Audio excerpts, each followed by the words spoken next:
প্রিয় দর্শকবৃন্দ, আসসালামু আলাইকুম। সবাইকে স্বাগতম। আজ আমরা জানব ডিপ্রেশন দুই ধরনের হয়ে থাকে।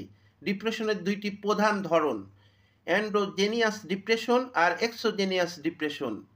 এখন প্রশ্ন হলো, এই দুইটার পার্থক্য কি? চলুন সহজভাবে বুঝে দিই। অ্যান্ড্রোজেনিয়াস ডিপ্রেশন, এই ডিপ্রেশনটা হয় ভেতরের কারণে, মানে শরীরের ভেতরের রাসায়নিক পরিবর্তনের কারণে।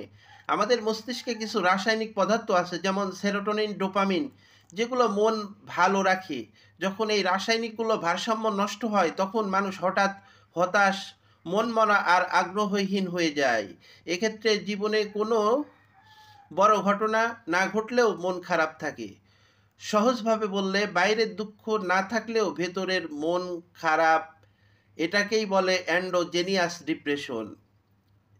এক্সোজেনিয়াস ডিপ্রেশন, এই ডিপ্রেশনটা আসে বাইরের ঘটনার কারণে, যেমন প্রিয়জন হারানো, সম্পর্কে ভেঙে যাওয়া, চাকরি হারানো, আর্থিক কষ্ট বা জীবনের কোনো দুঃখজনক ঘটনা। এই ধরনের মানসিক আঘাতের প্রতিক্রিয়ায় মানুষ ডিপ্রেশনে পড়ে।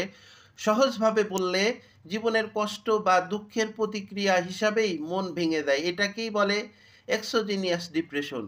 শেষ কথা, ডিপ্রেশন কোনো লজ্জার বিষয় না, এটা একটা চিকিৎসাযোগ্য মানসিক রোগ। তাই কেউ যদি হতাশায় ভোগে, তাকে ছোট না করে পাশে দাঁড়ান, শুনুন, আর প্রয়োজনে মানসিক ডাক্তারের পরামর্শ নিন। আমি ডাক্তার মোহাম্মদ সোহেল, সাইকিয়াট্রিস্ট, মনোরোগ বিশেষজ্ঞ।